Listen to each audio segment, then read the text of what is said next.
I request that we all be upstanding as we invite His Excellency the President to make his remarks and take the meeting through to introductions. His Excellency the Deputy President. Thank you.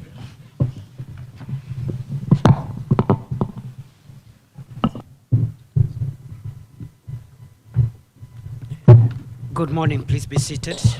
And thank you very much for coming early. Mine is going to be very brief, and I hope all the other presenters will also be brief. By doing so, I'll cut down on protocols and preliminaries. I appreciate all the dignitaries present and what you do in the service of our country at national government level, county government level, independent offices and commissions. Your Excellencies, ladies and gentlemen, welcome to this ordinary session of IBEC, the 24th.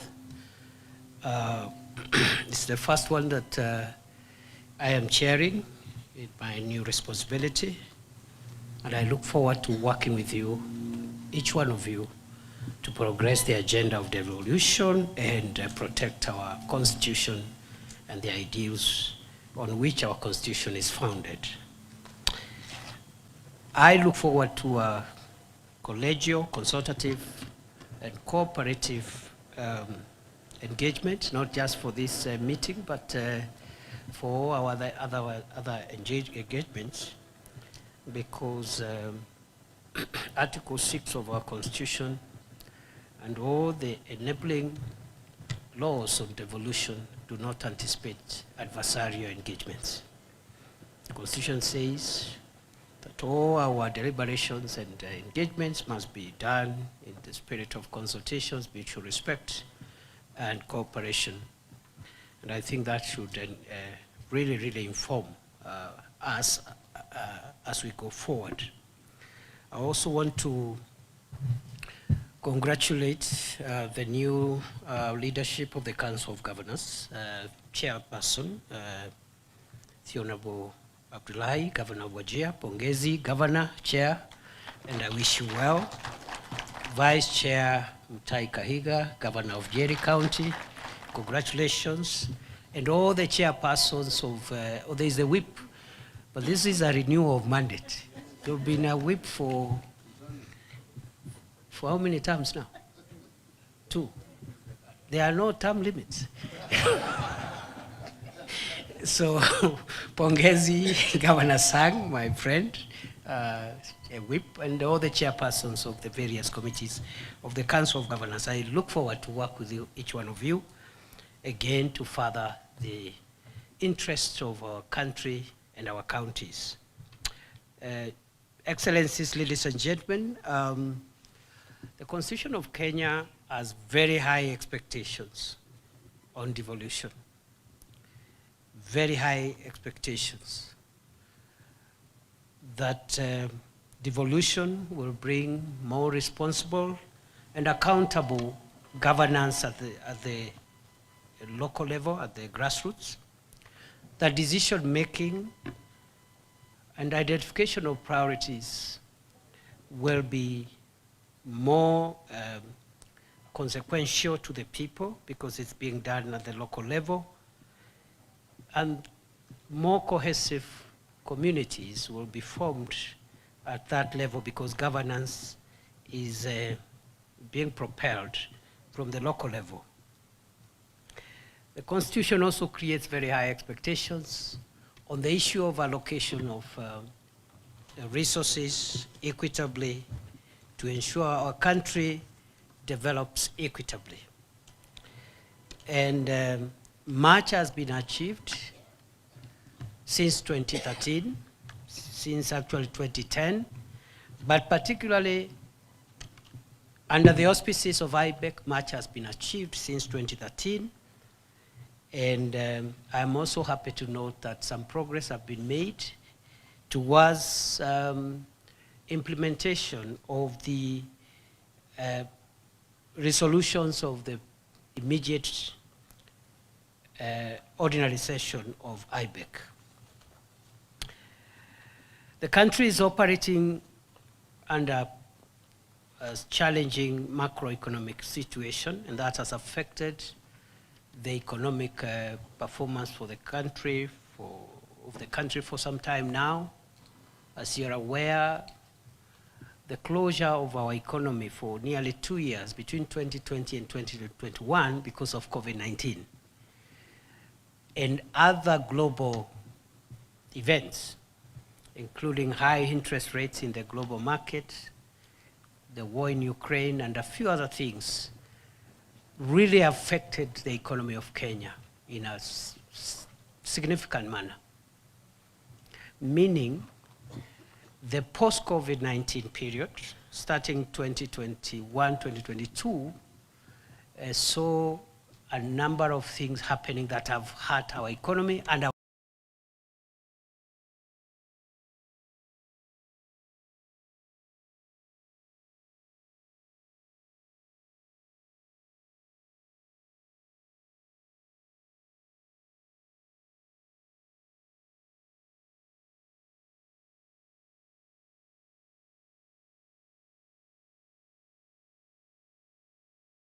high inflation, high prices of essential commodities, including foodstuffs and fuel. And this really affected many countries in the world, Kenya included. Over the last 2 years, the Kenya Kwanza administration has done all it could, and I am happy to report a lot of progress has been made in the last 2 years, such that today the prices of essential commodities, that is foodstuffs, basic foodstuffs and fuel, have stabilized, especially in the past 1 year. Inflation has come down from a high of 9.7% in 2022 to now 2.7%, which is the lowest in 17 years. The exchange rate of the dollar is now stable from a high of 165, 168 per dollar to a stable 127, 129 range for the past 1 year almost. Interest rates have come down. They are decreasing from a high of 15.65% 1 year ago. They had even reached 16% at some point. Today, the central bank rate is at an all-time low of 11.25%. And there is indication that the interest rates will continue dropping. So we have a macroeconomic situation that promises a brighter future, and I can confirm without fear of contradiction that the worst is behind us. The country can only now move forwards. We can only move upwards.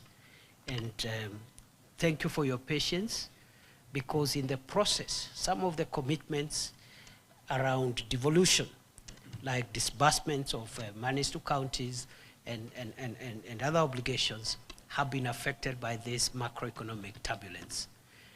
The pain has also been felt at household levels, and the devolved units being the centers of service delivery and the centers of contact with citizens. You can bear me witness that the pain has been quite significant, but I stand here today with the good news that the worst is behind us and the future is going to be more comfortable, because after arresting the escalation of the macroeconomic indicators, right now, the commitment of this administration is to work on household incomes, empowerment of citizens, strengthening devolution and service delivery at grassroots level, making sure that we create more jobs and therefore open the economy for a better and more inclusive prosperity. Excellencies, ladies and gentlemen,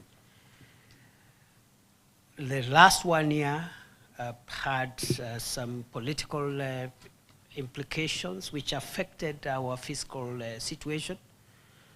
And that is in the sense that some financial instruments or fiscal instruments really that we anticipated would be passed were not passed because of violent and riotous behavior that caused death and violence in the middle of this year, leading to the withdrawal of the Finance Act 2024, and that has had its effect again on our fiscal resources for this year.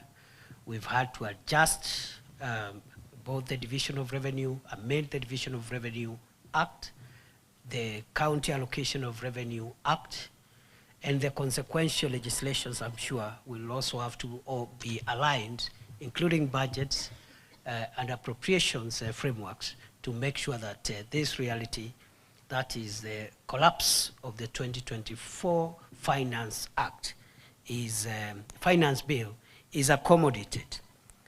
I want to appreciate the mediation teams and all the role players who enabled a resolution of how to accommodate the shortfall.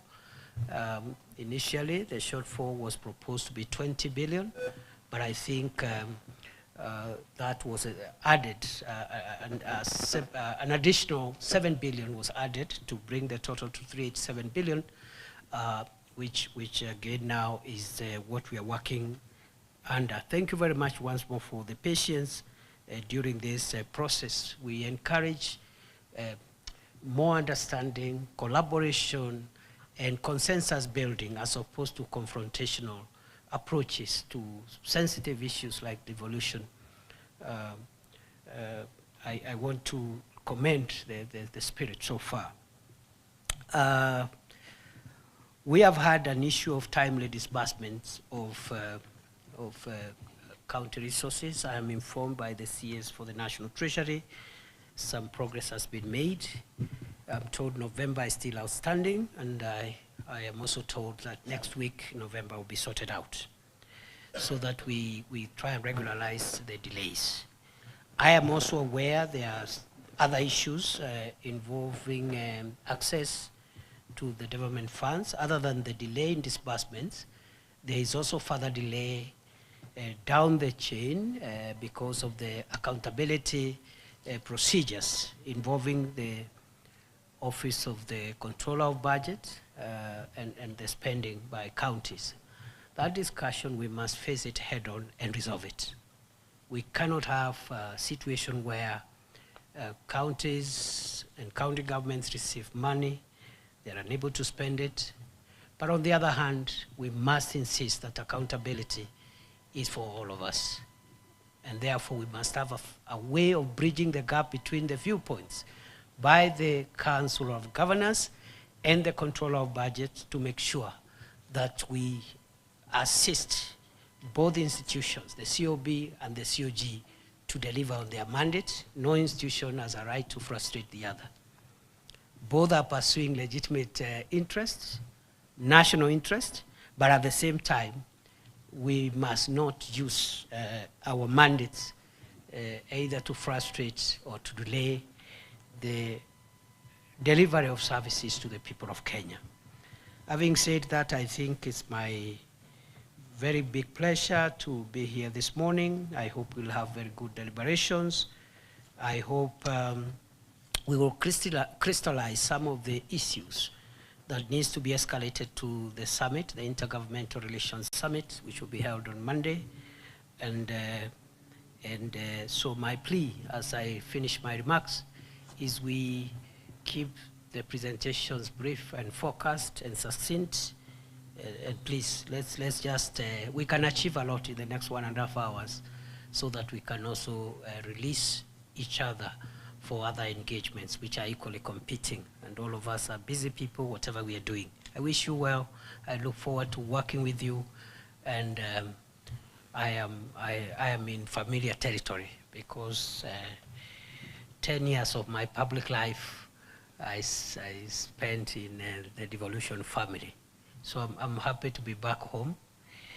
The security people had stolen me for a while, for 2 years.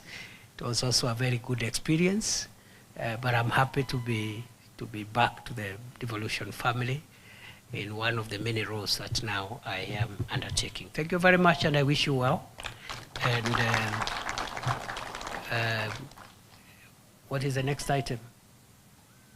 I resume my position, and then maybe you will tell us what the next item is, and then we run through the agenda. Thank you very much.